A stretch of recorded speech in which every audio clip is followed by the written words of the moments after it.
Cool. All right. Welcome to another episode of The Path to You. This time we were joined by Kyle Rowley. Kyle, I'll let you talk about yourself, but we start with the question, how did you get here? Thank you. It's definitely a pleasure to be on with you today. Thank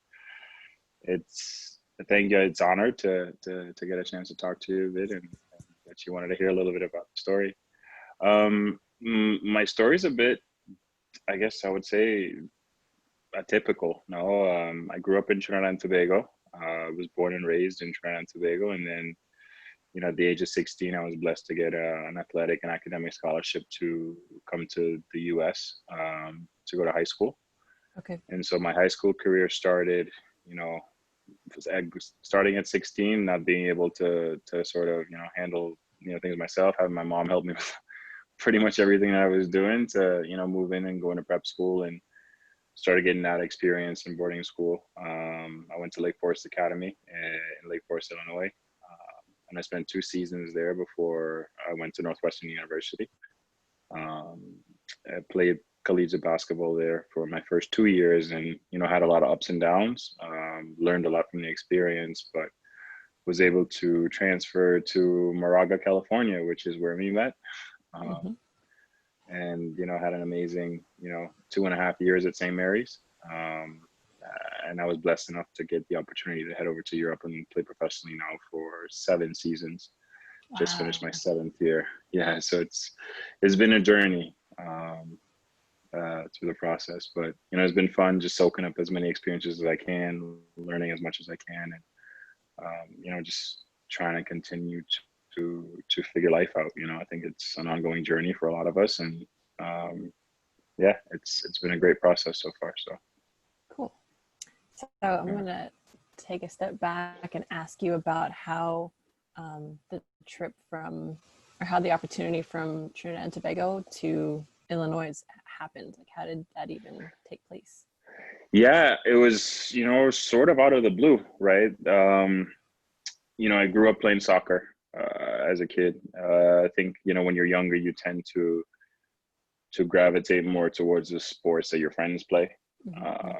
It's your chance to interact with them and spend time after school. And, so I played soccer for the majority of my childhood. And then, when I was 14, went from 6'3" to 6'7" during that summer. And then my dad was like, okay, I think it's about time for you to switch. Wait, at 14, you were 6'3"? Yeah. So when I was Wow. 13, going to 14, I was 6'3". And then by the end of that summer, I had grown 4 inches and went through the whole growing pains, and, eventually it was okay. We need to give this a shot. So I started playing, and in the beginning, I really didn't like it. It was really different for me. It was something new and, an entirely new environment. But, you put in the time and you start, seeing the results, and then, eventually it's, the old days saying, it's hard work pays off, right? So, put in the time and just continue working at it. And I started to improve, and slowly but surely, had a little bit more of an open mind to it. And then it just so randomly, Florida State University had taken their first college tour. And one of their tours was in the Caribbean. So, the universities do their tour every 4 years. Mm-hmm. They took their tour to the Caribbean, and they had played some scrimmages, in Trinidad. So being curious, I wanted to go see what it was about. And I saw some of the, their players play and compete. And Leonard Hamilton and Stan Jones, I think, were the first 2 coaches that I ever spoke to as far, from outside of the island, right? And, they were like, hey, maybe you should give this basketball thing a shot. And like, you're big, how old are you? And they're kind of blown away by my height and size. And that's when I, my family and I, we started thinking about it more, that it actually might be a viable option. Not just from a sporting standpoint, but, also from an academic standpoint, just to get an opportunity to get out and to learn and see new things and grow, right? So it was an adoption for sure, to get my parents to, one, think that it was a good idea for their young kid to leave the, country by himself. Yeah. But then also from me to feel like, okay, this is what I want to do. And, you get so out of your comfort zone where, you're used to your friends and you're used to your routines and everything. But, we looked at it as an opportunity. And worst case scenario, you can always come home, right? So I went and I tried it out, and it was a really good experience. It was around a great group of people. I remember I had started by playing AAU. So I went to an AAU tournament at first before I got ready to go to Lake Forest, and you sort of see high school basketball and the fun and everything that's surrounded by it, and just the atmosphere. And so I continue to put more time into it, and just try to improve as much as I can. So I ended up at Lake Forest that fall. It was sort of a new world for me, right? Yeah. I mean, it's a But very different Chicago to Trinidad. yeah, Very different climates, very different experience overall. Yeah. for sure. So yeah, and just dug in, and try to get adapted. My first year was a little bit difficult, I would say, for sure, just getting used to I'm going from wearing flip-flops and shorts all day and to having to wear snow boots and a jacket and being bundled up. So I Yeah. was still the kid in the middle of December that the teachers are yelling at, hey, put your jacket on, put your boots on. But it was, yeah, I learned the hard way, but Yeah. it was great. So yeah, I definitely would say it was a fun experience. Did you have like a host family, or how did that work? Or was there like boarding school, or? Yeah, no, we actually lived on campus. So it was a boarding school. Oh, okay. So yeah, there were two boy dorms and two female dorms, and then yeah, we had dorm parents where we had families or teachers that also lived in the four blocks, I guess, that made up the campus. And Interesting. so we did have a support system, if we did need something. And there was a lot of faculty that also lived on campus, which made it easy to have people to reach out to and spend time with. And Yeah. one of the coaches who was really involved in my development was Matt Vaughn, and he lived about 5 minutes away from walking from where my dorm was. And so I spent a lot of time with him. And I think the beauty about sports or coming into a team is that you already come into a family atmosphere, in a sense. Right. You make a move, it's a big move, but you're surrounded by 10 to 15 people who make up your team. And it makes the adaptation a lot easier, I would Yeah. say. So was the AAU team that you played for the same team as your high school team, or was that separate? No, it was different. So basically, at that point I played for Full Package, and that was a Chicago, a North Shore Chicago based AAU team where they pull kids from all over the Chicago region. And so, we all just sort of got together. So a lot of us, we had three guys on our team, three or four guys, from the same school, but there were also a lot of kids from, other schools in the surrounding region, that North Shore region. And we all got together and played tournaments. So, we practiced with our high school team during the week. On the weekends, we would do, our AAU practices, in addition to some practices throughout the week. And then we would go out and play in the tournaments when it was, the AAU season, I would say. It sort of was spring and summer. Mm-hmm. So yeah, we sort of got into the travel circuit. And yeah, so it was an experience, because that's sort of where you get scouted, right? It's the colleges would come and watch the tournaments, and they would, look at, the kids that are playing, and then they would come check you out in high school and see how you develop, and, sort of like an ongoing process. But Mm-hmm. yeah, it was a good experience. It definitely was a really good experience. Cool. And so how did you decide to go to Northwestern? So they were actually the first school to come see me in person. So I was recruited by Tavares Hardy.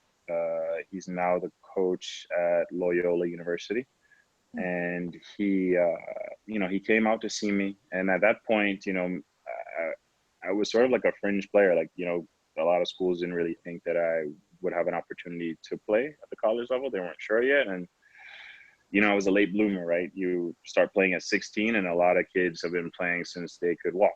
So understanding and, trying to adapt to that dynamic was, it was new for me. And you had to treat basketball not just as like a hobby, right? But, it's, how you're going to get an opportunity to get an education. I was a first generation college graduate at that point in time. So, it was a big step for my family and myself to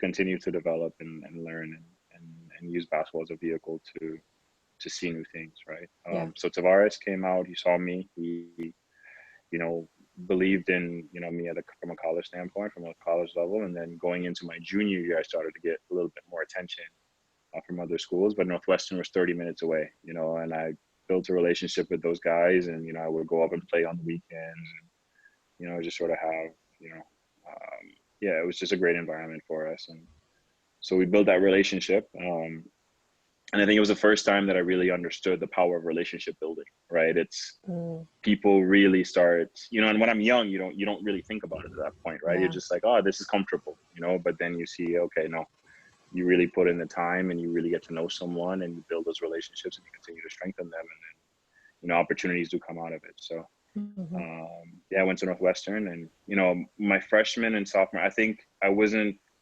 prepared enough from a mental standpoint for what, you know, college athletics really was. And so I think I struggled a bit in the, you know, to adapt and to really understand, you know, what's needed at that level, you know, competing at the Big Ten. You know, I think from a maturity standpoint, I think I could have been better in some aspects, but I think also a lot of it was, you know, you're by yourself going through it, you know? So as an 18-year-old, you know, to understand that is you have to really know exactly what path you want to take and how you want to go about it. So,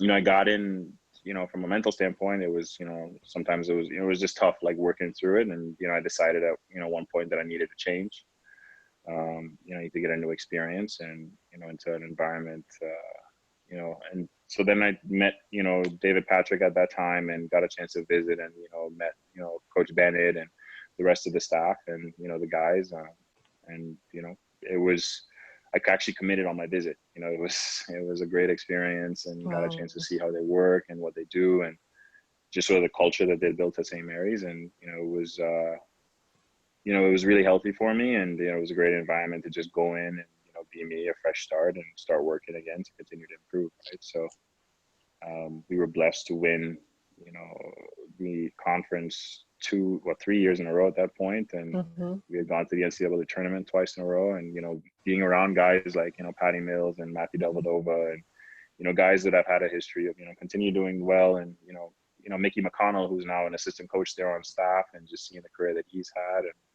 you know, Omar and Diamond Simpson. And, you know, so there's a lot of guys that, you know, you can list that, you know, have gone on to do things, and just learning from that group and growing and, you know, understanding, you know, leadership and, you know, how to develop, you know, from, you know, work ethic standpoint. I think it was really good for me. It helped me get to, you know, to Europe and to continue to build my life. So, yeah. So a question from that, you said, you know, when you were 18, there were some mental things that you wish you could have either looked at differently. Like, what were some of those things that if you were to go back and tell your 18-year-old self to be prepared for?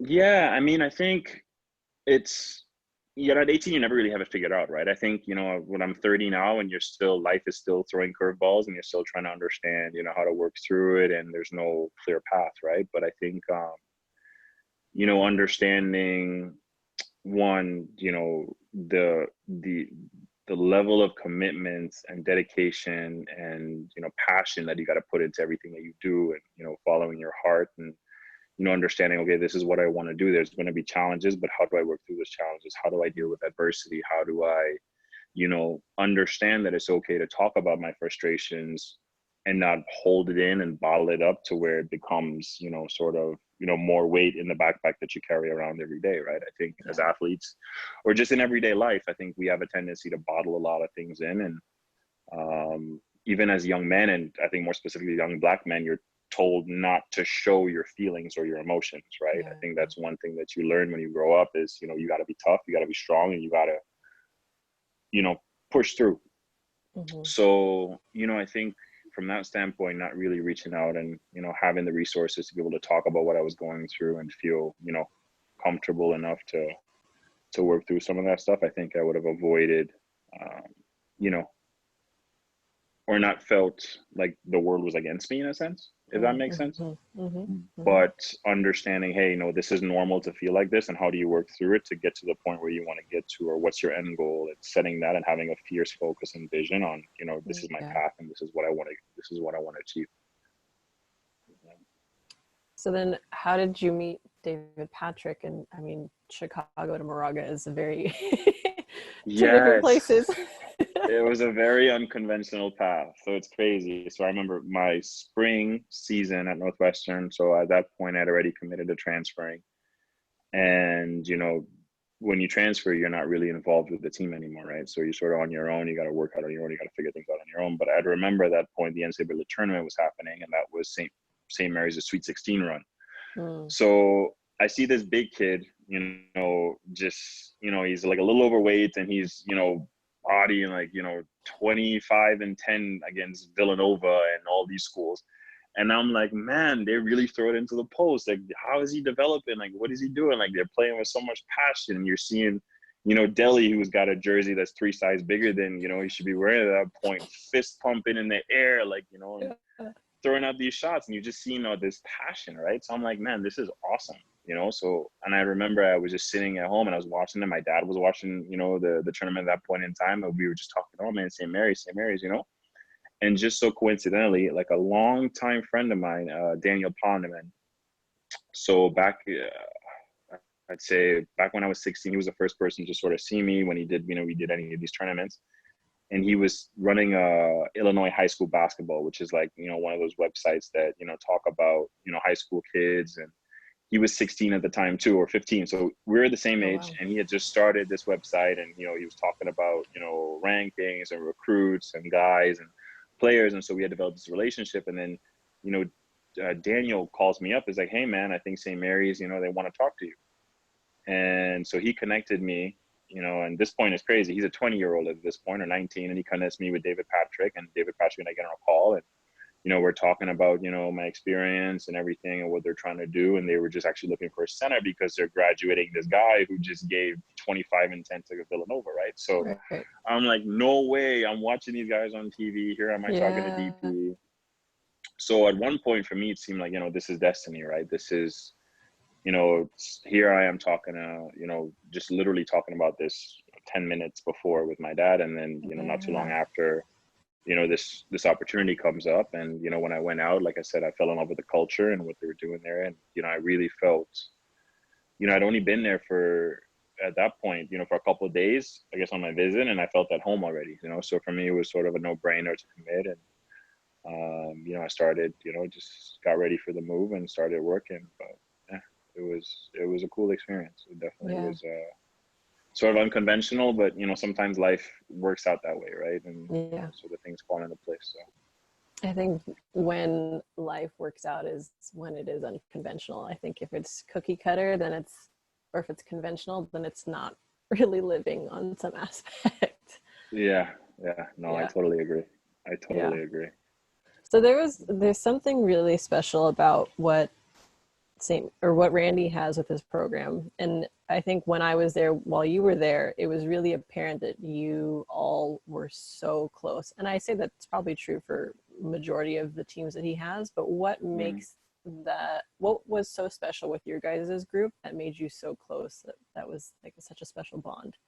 Yeah. I mean, I guess it's a tough question to answer, right? Because to say it was one thing in particular, I mean, it's hard because we had, you spend so much time, I think, with each other, right? And, everyone talks about team chemistry and we're a family, and, it's sort of like the going trend for any sports program, right? But I don't really think that you really build that chemistry unless you go through the ups and the downs, right? And you got to be there to support each other through the hard times, and you got to be there for each other when things are going well, so, and I think that's one thing that we really always focused on at St. Mary's was, one, you have a certain level of accountability where everyone knows, look, this is what we got to do, these are the rules, this is what we want to do to be successful. And everyone like believed so fiercely, from the leadership to the managers to just anybody in the organization who was in and around our program,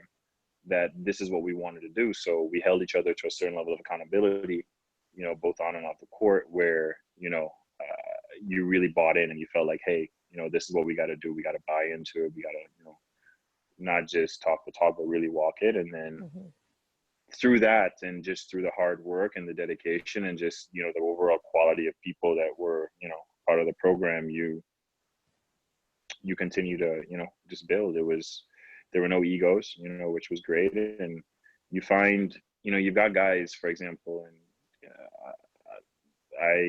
you've got Delhi, for example, right? Who's going to be the one who's in there, and it doesn't matter if he played 35 minutes the day before.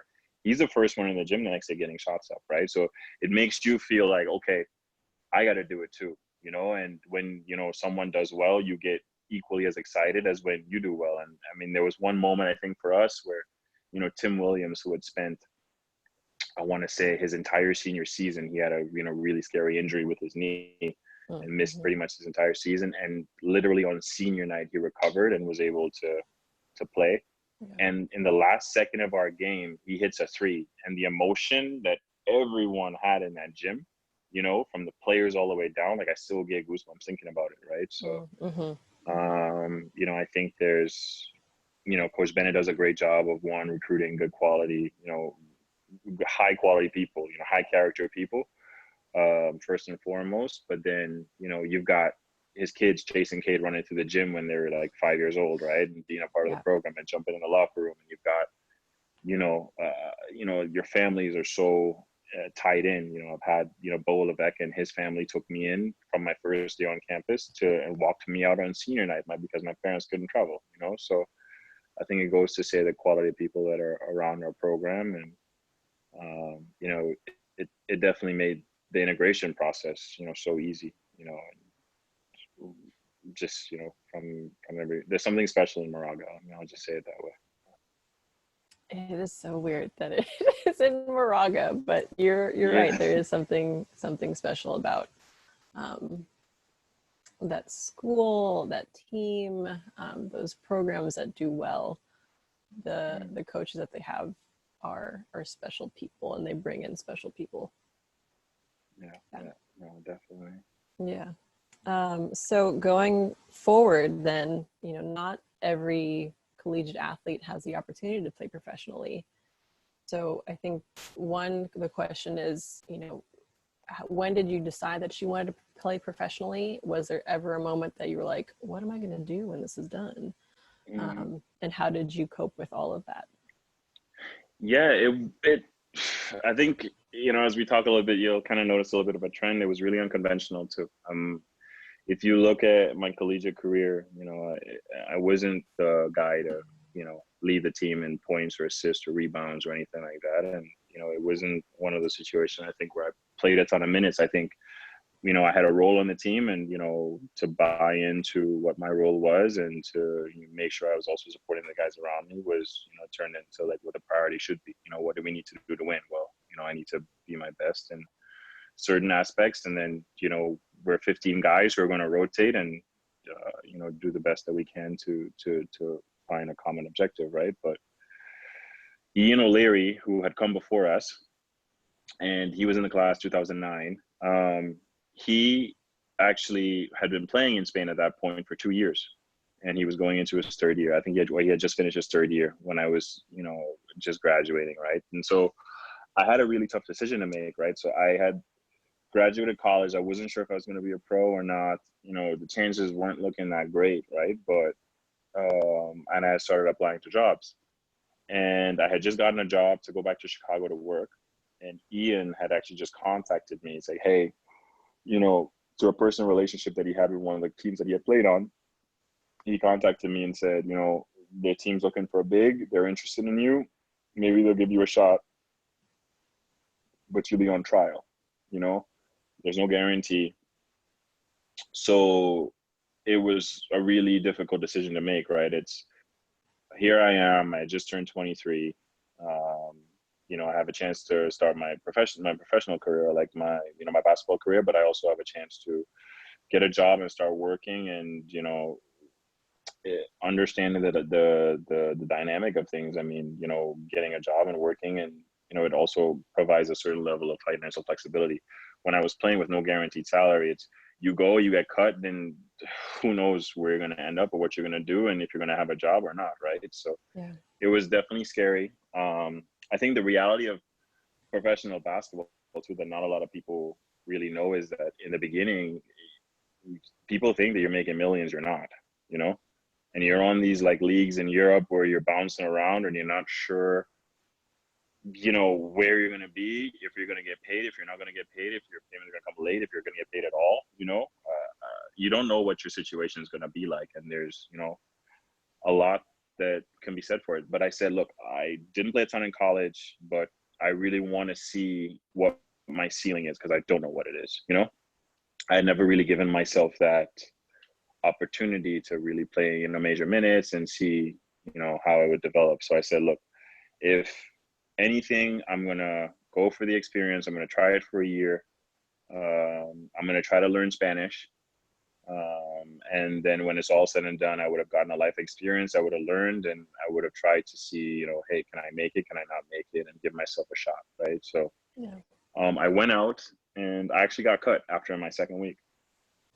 So yeah, I went out, and the team decided to go in a different direction. And so this was in second division Spain. So a week before the season starts, now I'm here, like kind of facing that dilemma that I thought about in my mind. I'm like, now I don't have a job. What am I going to do? I can't go back home now. I can't, you know, am I going to feel like a failure for not, you know, making it? And so you go through that dynamic, and it's, you know, it's pretty complex, but, you know, just so coincidentally, one of the teams in third division, they reached out and say, look, we're going to bring you in on a trial. If you do well over the weekend, you can stay for the season, you know, and, you know, just kind of see where it goes. And so I went, and I played well, and, you know, they brought me on for the season, and it actually had a really good first rookie campaign. And after my rookie year, I moved back up to second division and had a great second division, you know, second year. And before you know it, at the end of second division, I'm in the first division in Spain, which is like the second best league outside the NBA, you know. So I get there for the last 3 months, and I'm,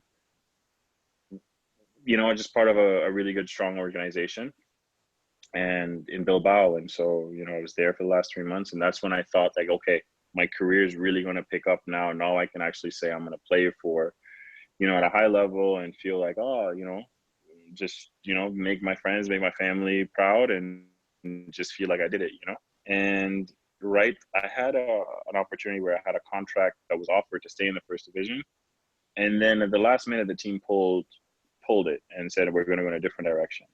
And so that was sort of like that downward moment where I felt like, okay, man, you know, I worked so hard to get here, and now it's gone. And I think going into the following season mentally, I just wasn't in the right place, you know. So it affected me. You sort of feel like, you know, you don't contribute, or, you know, it's kind of like in Space Jam where, you know, they take your powers from the basketball and you can't, you know.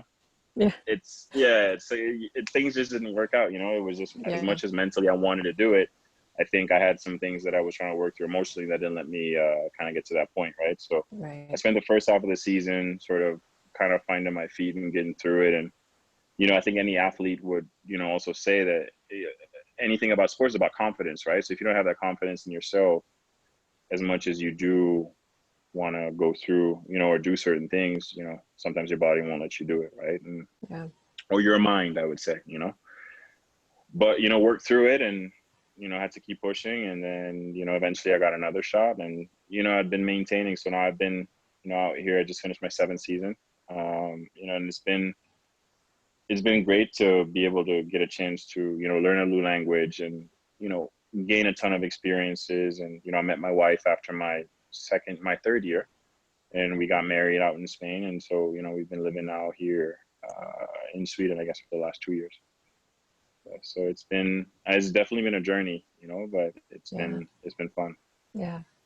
Congratulations on the marriage. And I think you're expecting, is that? Yeah, expecting. So we have a daughter on the way, our first, in October. So it's really exciting. I'm nervous, you know, growing up around boys, you know, my entire life. And so going to be a girl dad now, and just, really, really excited, and, you know, just want to do right by her. So you're going to be a great dad. I can already tell. Thank you. You're welcome. So 7th season, obviously this is a weird year for sports in general.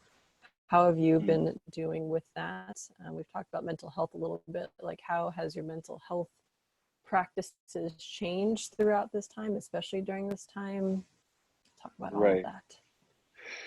You know, it's I'd say it's been a great time for me, I guess, just to continue to improve, work on me, myself from a mental standpoint. People talk about, hey, COVID, we need to thrive. We need to do all these things to get ahead, and everyone's, we have all this time to just focus on new projects and new ideas. And, yeah, on one part, I do understand that. But, also another point is, man, you got to survive, right? Like, we're dealing with a pandemic. It's not like, we're just going to be in this situation and just, get out of it, right? You've got, I think for the first 2 months of I remember, on the 13th of March, we had scheduled to go play a game. And then on the 14th, our coach calls us in for, a meeting. Hey, we might have to play closed doors.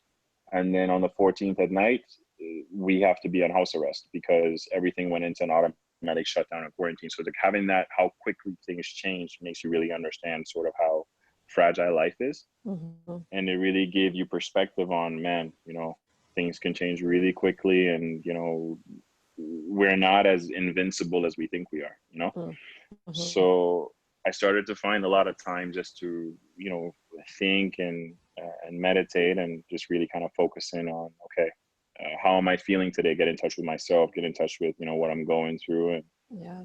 organize and understanding my thoughts. And then also leaning on your support system, which I think is really important, to anyone in life, is to, whoever that might be, maybe family, maybe friends, maybe, I've been working with a sports therapist now for the last 3 years, and, having, routine conversations to understand where you are, how you feel, and to identify, what your triggers are and what's going on with you, and, sort of protecting your mental health, right? And Yeah. by doing that, then it helps you thrive, because then you are more in tune with yourself to say, I can really make the most out of this time, because now I understand how I feel and what I need to do to get to where I need to get to, Mm-hmm. instead of just focusing on, I need to get here, but you don't know what's going on inside, Yeah. Or like why you want to get there.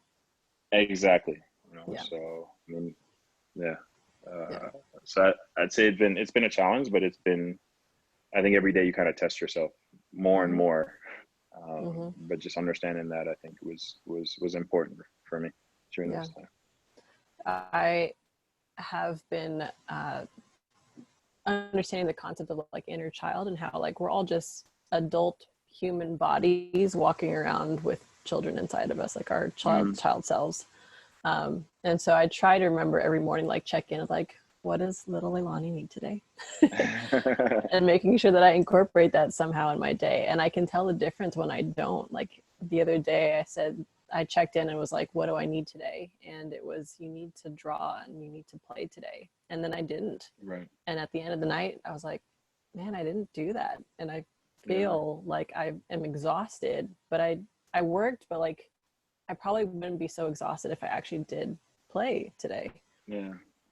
So Yeah. it's No, it's so so important. true. It's so true. It's so true, just to like be able to take that time for ourselves, right? Mm-hmm. And understand, with as much as we need to get done, if you're not, if you can't, if you don't feel comfortable, you don't feel like you can never work as effectively as you would like to, if you're really Mm-hmm. focusing on those things. So Yeah.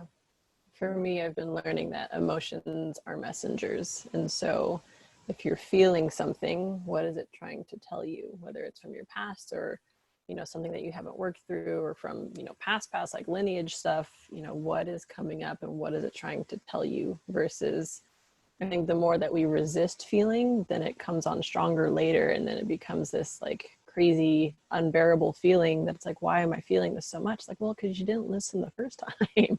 right. No, it's so Yeah. true. It's so true. Yeah. Let's go back into your Spanish. You decided that you wanted to learn Spanish. Mhm. Are you fluent now? How did you, how was that playing for someone that didn't speak your language and you having to learn to adapt? Right. Yeah, that was, I mean, it was interesting. I think my first year, I was in a small town in Basque Country, right outside Bilbao, where they didn't, they spoke more Basque than Spanish, right? So Yeah. it was really interesting. I think, I really just sort of decided, hey, or I learn Spanish or I don't talk to anyone for 9 months, and Yeah. so I think it was just sort of that sink or swim. And I think when you really put your mind to something, and even if you have limitations on how to go about it, how to learn, the time it takes you to learn, I think if you really put your mind to it, you really can do it. I sort of just locked in on trying to learn as much as I can and learn the dialect and embrace the culture. And I would say I'm really comfortable. I can handle myself now with the language. I can get around, and but you still learn more and more each day, right? Like from a vocabulary standpoint, from a sentence structure standpoint. Yeah. But I do feel like if I were to move to Spain and live there for the rest of my life, I would be able to sort of get around and figure things out. So Yeah. from a playing standpoint, I guess to answer the second part of your question was, you rely a lot on body language, right? And you rely a lot on, like, you would have someone trying to help you translate, but you never really get the full message. So, you try to pick up quick, like the basketball terminology, right? Because for a profession, that's okay, that's what you need. But the things got a lot easier, not just for basketball, but in everyday life, when I started to learn a little bit more about what he was saying and why he said it and the phrases, right? So yeah, no, it helped a lot. I think that first year set me up for my second. Yeah. Yeah, so for a lot of guys, I would say, if you can, and if you are going overseas to get that experience, try to learn the language. It's, if anything, whether it's successful season for you or unsuccessful or whatever the case is, there's always something to take out of it, and it can be something that, can serve you for the rest of your life, right? So. And I think that's something, I think, special that you've had. Like, you were born in Trinidad, you came to the US to play, now you're playing in Europe.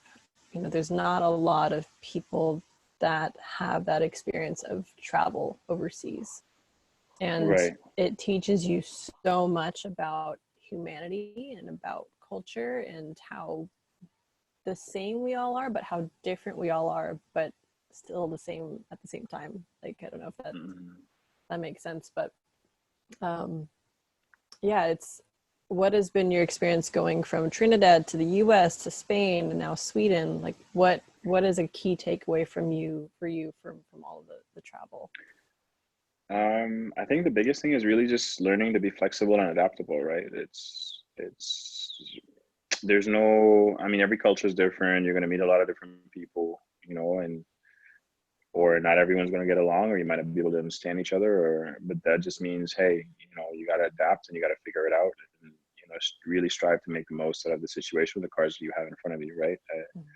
You really hit it on the head. I think if it wasn't for sports, I would have never left the country. I don't think that is something that, I never in my wildest dreams when I was younger would have thought, hey, I would be living in Europe, right? And so coming from Trinidad, everyone's dream was, oh, I want to go to New York, or like, oh, maybe one day we can go to America or go to Miami for vacation, or, like learn and see more things. And I think now as we're getting older and more like travel has become easier, it's more of a reality for a lot of people. But I remember when I was just leaving, there was no Facebook had just been created, right? And while writing on a wall was like the new biggest thing. Yeah. And then there was like AIM Messenger, so everyone was like up there to see if you're going to update your status, but you couldn't video call your family, and you couldn't, move around. And flights were really, really expensive at that point. So Yeah. I think understanding and trying to be more flexible. Now you can find a flight from LA to Madrid for $300 if you look, with time. So back when we had just started traveling, that wasn't even a real reality, Yeah.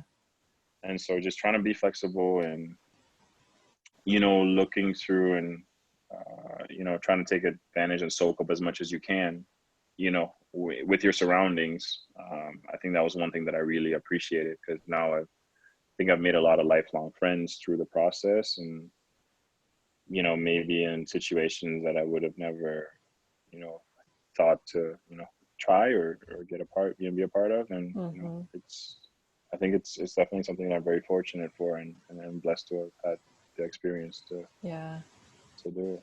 That's awesome. I think that's a phrase that I've been learning to sit with, is get comfortable with the uncomfortable.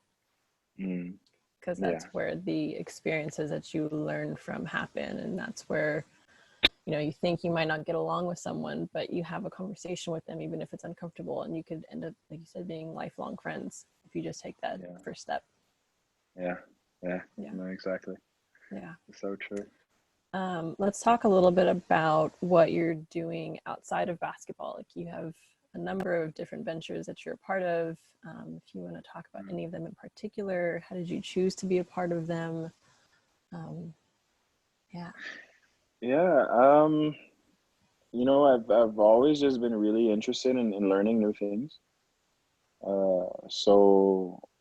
I tried everything from, wine exploitation to basketball camps to, and it's just more, whether it's, successful or unsuccessful, or whether, it's just been, okay, let me learn about it. Let me learn how it works. Let me learn, different things about it, and see how, you know, see how I can continue to apply that to my life, and to continue to grow. But I've always had a really, really big, passion for serving and working, to help people, because, understanding that in life we have so many complicated situations, and, the world is set up in a way where we already have so much to battle, right?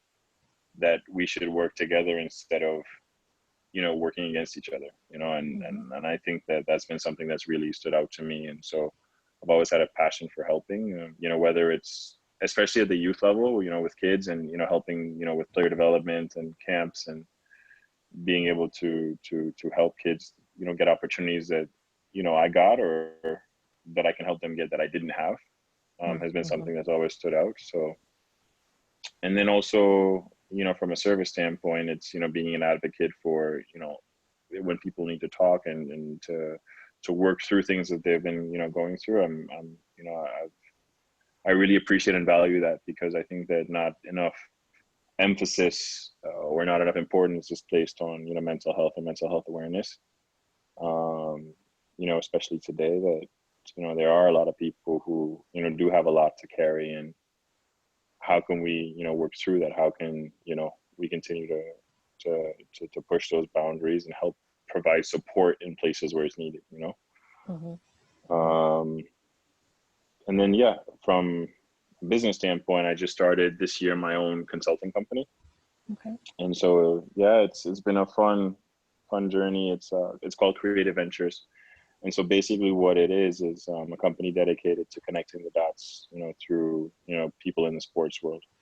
So, I've noticed that, having been blessed to have been able to travel and meet a lot of people, it's, one, through being able to help them start their projects, or help connect them to people to help them continue to develop their projects, has been Mm-hmm. something that I've always been really interested and passionate about. So, you know, people from when it starts from, starting camps, and, needing support from different brands, or, different athletes, while, being able to connect people in that space, or whether it's, hey, I have a problem, how can we solve it? Well, I love the challenge, and I love to be able to find a creative solution to, get from A to Z, right? Yeah. And so, yeah, we just started, and, been putting a lot of time into it now, especially in the off season, Mm-hmm. to really help, whether it's a team, or, an athlete, or, just brands that are looking to continue to build, and increase their, their footstep throughout the world. So, yeah, it's Cool. been fun, Really and cool. just excited to see how it grows. Yeah. Who else is a part of your team? So, I actually do it myself. Okay. So I'm doing a lot of stuff myself. And then I have a couple, partners that I've been working with in Europe. And it depends on the project. I got involved about a year and a half ago with Power Hands, which is a sports tech company, based in Dallas, a double minority owned sports tech company out in Dallas. Okay. And, they've done a lot in the community through their Power to Give Foundation. And, you know, Frenchie Associate, which is, another camp, uh, program or camp model, where, they've got a network of, 3,500 kids that have been developing, and, try to help them find opportunities to continue their, academic careers, athletic careers. It just, I think I would be doing it a service just to name, one person, but it's yeah, I've been blessed to have a good support system, I would say, Yeah. for sure, and just to continue to help that grow and see where it takes me. Yeah, that's cool. So you have those ventures.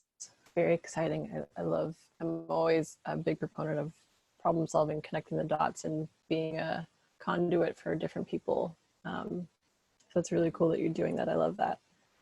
Looking forward in the future, where do you want to see yourself? Like when basketball is done, what do you want to be doing?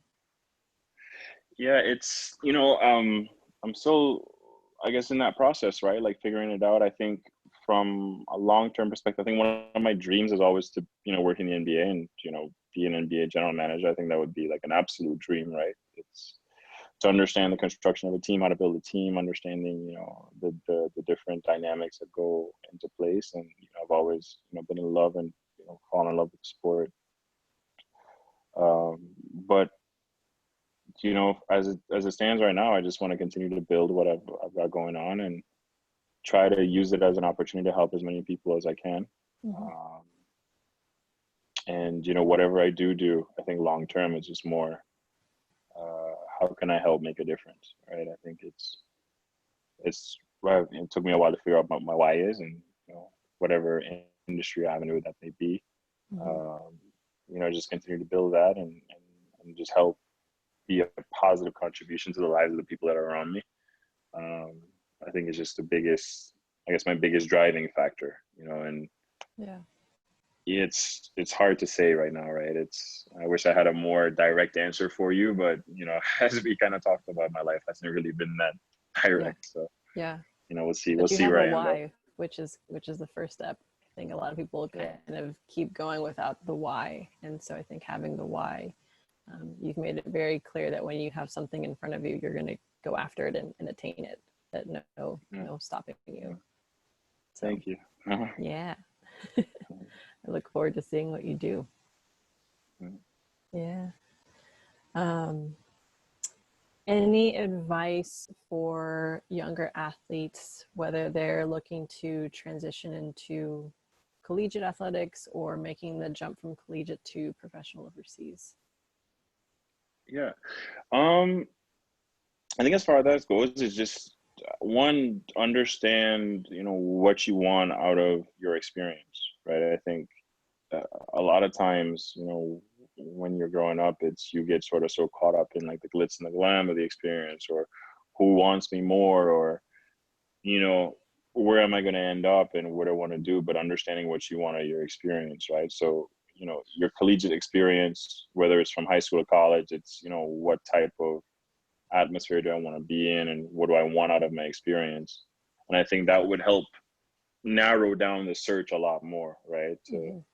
you figure out what you don't want and you can sort of navigate and focus in on that a bit. And I think the other aspect of it is just it's an old saying that hard work is undefeated. So you put in the time, and there's a saying that I heard from Rick Croy. It's you know the pound of rock terminology. It's you're going to keep chipping against this rock, and you never know when it's going to break, but the moment when it does break and everything clicks, it could be with the first hit or the 1,000th hit. Mm. It's going to fall into place, right? Yeah. So it's understanding, hey, I'm going to put in my work, I'm going to do what I need to do, I'm going to be diligent in what I need to get done, and understanding my responsibilities. And whether that is for some guys it's waking up at 5 a.m. and putting in work before practice or before school, and for some guys it's me, I got to make sure I'm eating right and taking care of my body. And for some, everyone has their things that they need to get to where they need to get to, but it's just Mm-hmm. understanding that and really being in touch with yourself and what you want to achieve and the person you want to be. And I think that sort of ultimately guides you to where is the right fit for you, Yeah. right? And as far as overseas, I would say just you know it's a tough market, so it's hard to get into it and understand, hey, this is an opportunity that I have. How do you stick?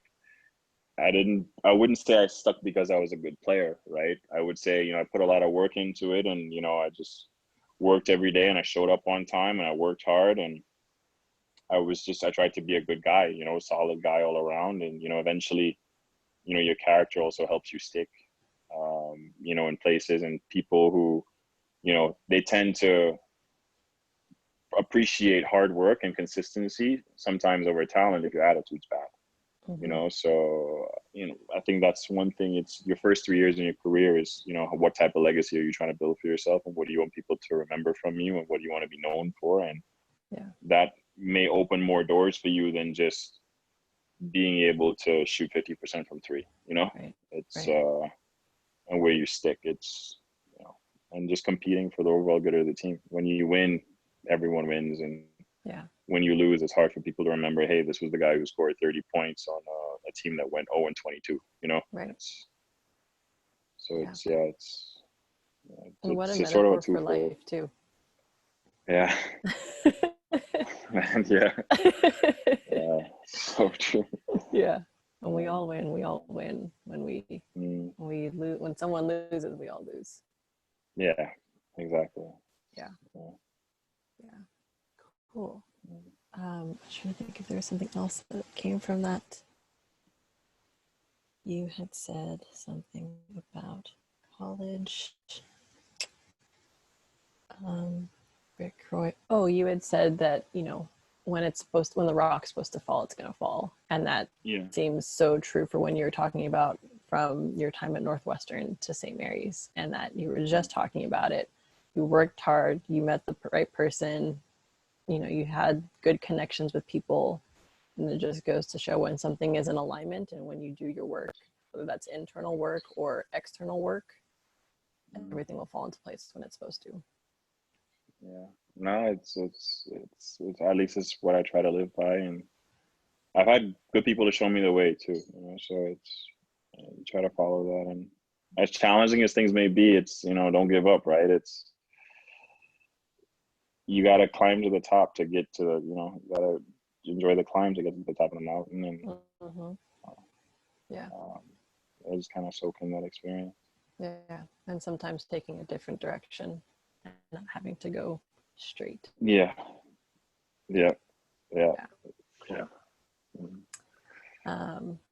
Well, that's all I have for the portion of the interview. Okay. I'm going to end it, and then I'm going to stop recording, and then we can keep chatting if you have time. Okay. Yeah, Cool. For sure.